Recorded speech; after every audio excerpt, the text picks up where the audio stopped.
Hey guys, I'm Andrew McComb and welcome to Web3 TV. In today's video, I'm with Kazi Hossain, the CEO of Thread Wallet, and we're going to dig deeper into the most commonly asked questions people are asking in regards to the different types of cryptocurrency and non-custodial wallets, and which one you should be using on your Web3 journey.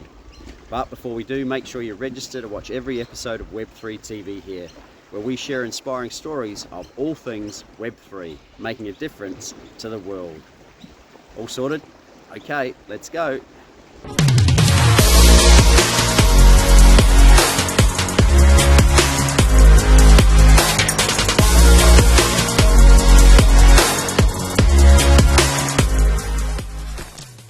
In this episode of Web3 TV, we want to answer the most commonly asked questions in regards to cryptocurrency wallets in a bid to help someone new to the space understand them a lot more. So I'm joined by Kazi Hossain from Thread Wallet. He's going to answer the questions for us.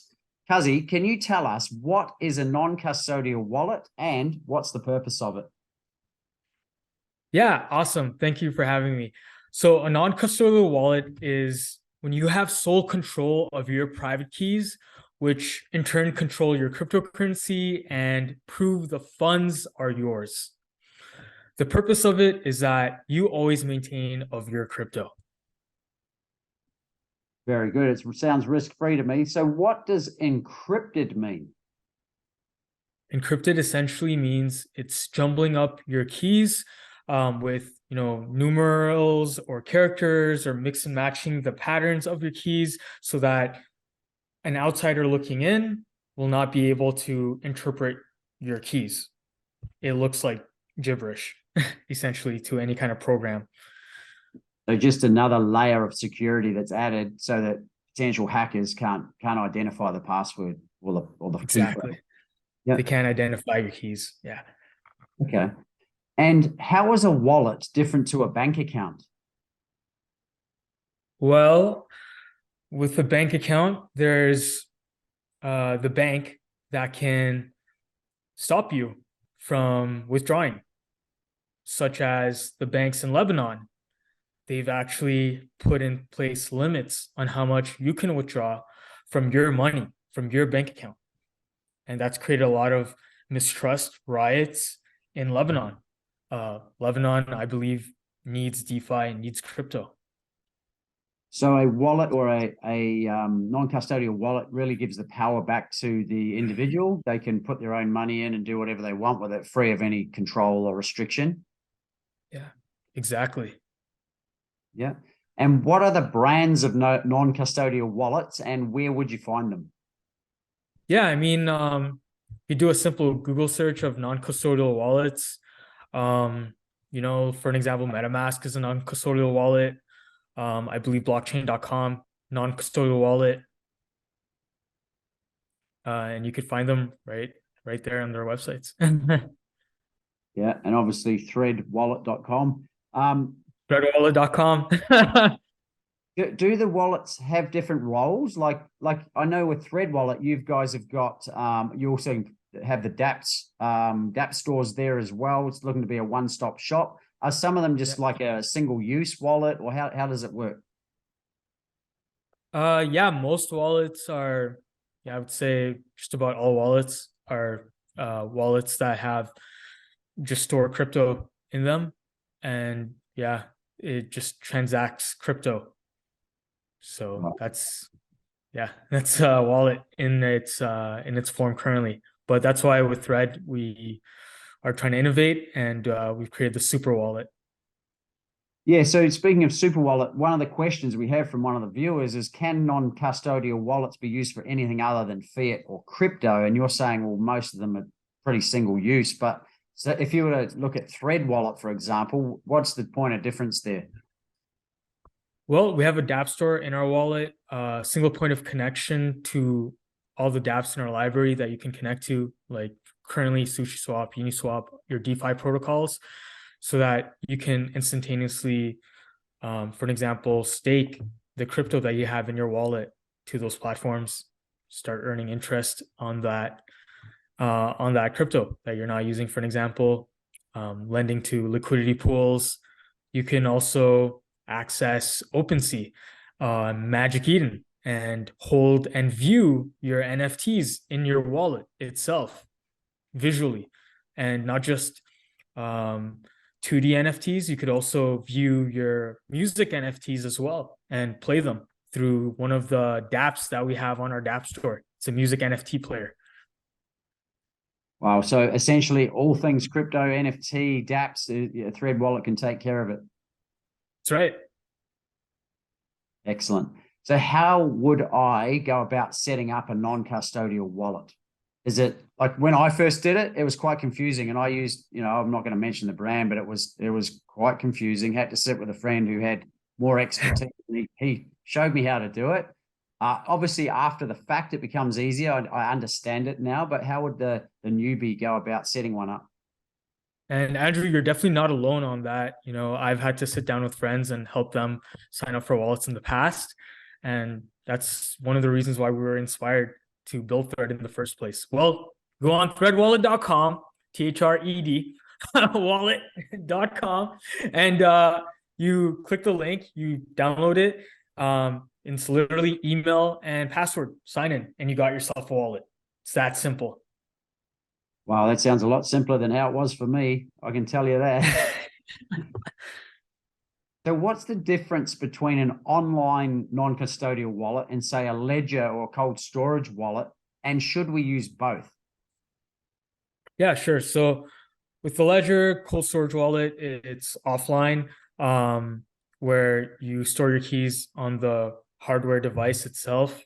While with a software wallet like Thread, it's much more accessible because it's just connected to the internet. There's more use with it in the first place. So you can actually access dapps. You can view live the transactions that are happening on your wallet. You can stake XYZ, just about everything that we spoke on, you can do with a software wallet that Thread has developed. But while with a hardware wallet, it's disconnected from the internet. You can't view anything. All it does is store your crypto. And the only reason I can think of for having a hardware wallet is for security. But what if security was handled for you?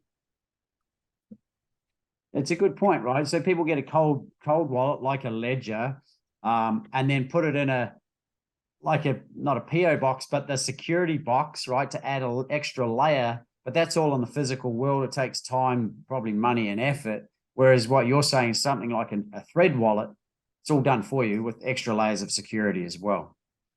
There you go. Yeah. Cool. So again, for the newbies out there, once we have the wallet, how do we transfer our crypto into it? Do we have to link it to an exchange? Can we be separate to the exchange? How does it work? Yeah, I mean, you can link it to an exchange, Coinbase, or what have you. Download one of the exchange dapps, Uniswap, etc., and then transfer in crypto, just like you would anywhere else, right? Cool. And obviously, we'll put that if anyone wants to know how to do that, we'll put a link in the glossary that we have that shows people how to do that as well. What about transferring from one person's wallet to another? Is that a simple process? Yeah, it's just like how you would transfer with any other wallet, really. It's quite simple. For us at the current stage, you would use an intermediary. But yeah, in the future, that's something that we're working on to make it even a smoother process.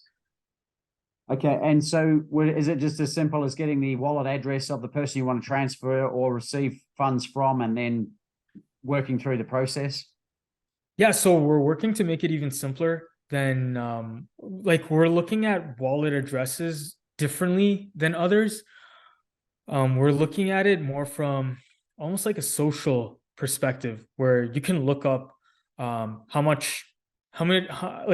if you so choose, you can list your wallet so you can see with complete transparency total tokens held in a wallet. And that wallet can have its own username, and you can kind of send tokens directly to that username, for an example. Yeah. And a big one for the viewers, are the transactions trackable? And there's obviously underlying reasons for asking that question, but there's a general functional question about that. So one, at the functional level, are they trackable? And then at the secondary level, why do people ask that question? I mean, sending your transactions, it's all on the blockchain. So yeah, they're trackable as long as you have the wallet address.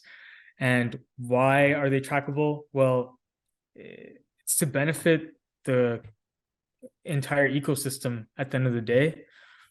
Yeah, like if you're a DAO, for an example, and you want to distribute DAO earnings to your DAO members, there's no hiding how much you're distributing. If there's a bad actor, this is all taken care of. We actually even have a Dapp on our Dapp store that's being developed right now, where it can quickly generate Thread wallets for DAO members to send DAO payouts to, because that's actually a problem for many DAOs, is paying to DAO members, especially currently. I'm not going to say which wallet they were using, but for an example, a DAO, they were distributing their DAO payouts, and some of their members were saying, yo, we need to change the wallet address that you're sending this to. How do I change it? Because I got hacked. Well, now imagine that DAO had a singular point of access to wallet management services that this Dapp would provide, and they can just easily and seamlessly send out payments to the different wallets and manage that transparently. Very good. How safe overall are non-custodial wallets? I'd say they're the best bet we have right now. Generally speaking, they're relatively safe. There has been some security holes, I guess, is the best way to put it. But it just depends on the non-custodial wallet.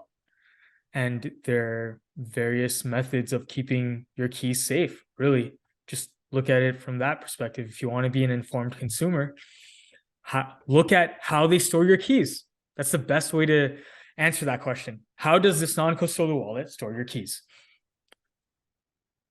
And obviously, say at Thread, you have multiple layers of security in place to ensure that, obviously encryption is one of them, but other means so that they're not at risk. Yeah, exactly.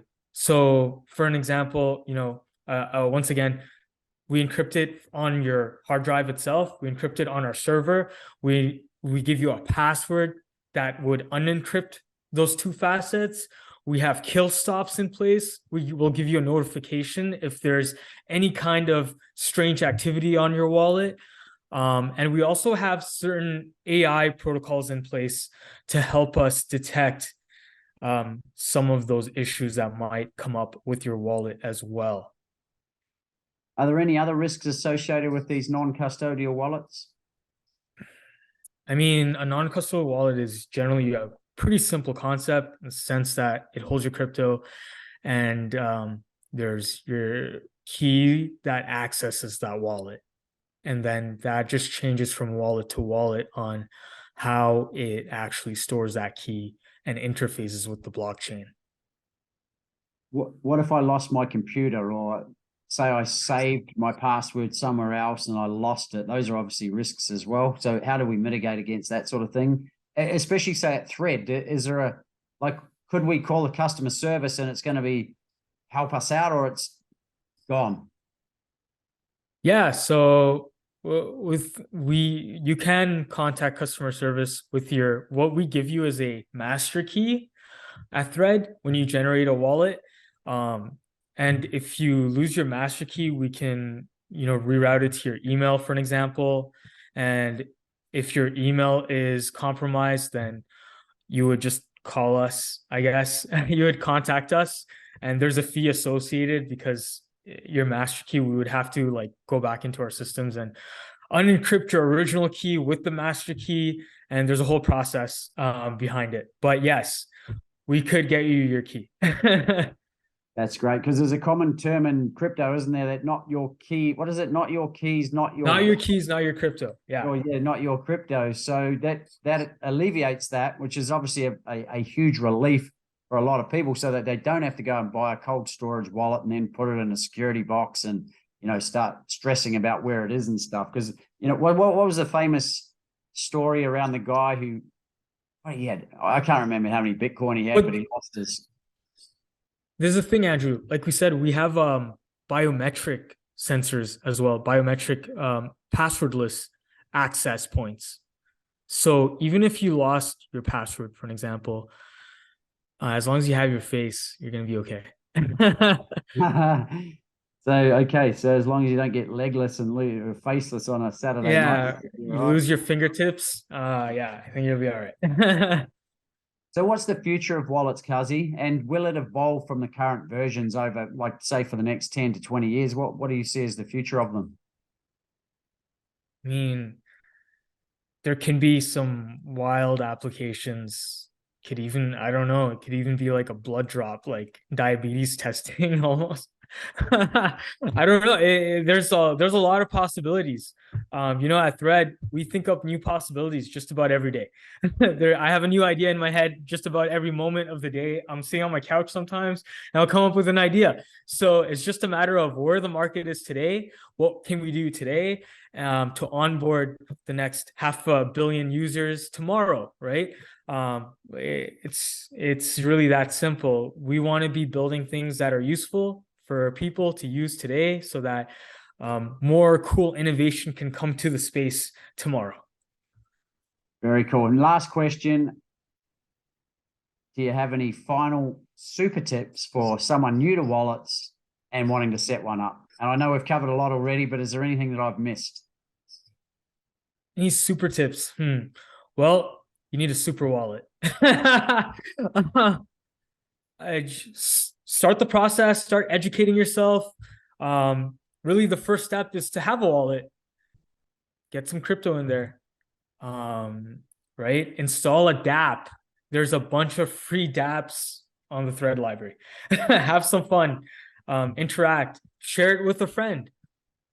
Show them what's going on in the world today.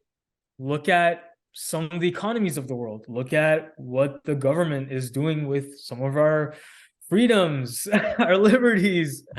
You don't have to look too far, my friend. That's what I would say. Very cool. So there's obviously a deeper purpose behind it. The wallet's a super important part of anyone's crypto journey. It's obviously at the start of the journey for everyone. Kazi, guys, we've interviewed Kazi and his journey into the whole Web3 space, into Thread Wallet and how it's evolved and how it's become and how it has become the super wallet. So we'll put a link above for that interview. It's fascinating. But there's a deeper purpose behind all of this other than just security. So if you want to check that out, you can check it out above. Kazi, we really appreciate your time. You're a wise man in the space of wallets. You're the wallet wizard, as we say. We've got a brand in Australia called Wallet Wizard. So thank you so much, as always, mate, for coming on the show, and we look forward to having you on in the future. For sure. Looking forward to visiting you guys in Aussie land soon. It'd be great to have you, mate. We'll see you soon. Well, there it is, guys. I hope you enjoyed this Web3 TV episode. If you've got any more questions, leave them in the comments below. And remember, if you want to watch every episode of Web3 TV, visit the link below or subscribe to our channel. And remember to hit the bell icon so that we can notify you every time a new episode is released. I'm Andrew McComb, and I look forward to sharing more inspiring Web3 TV episodes, making a difference to the world. I'll see you soon.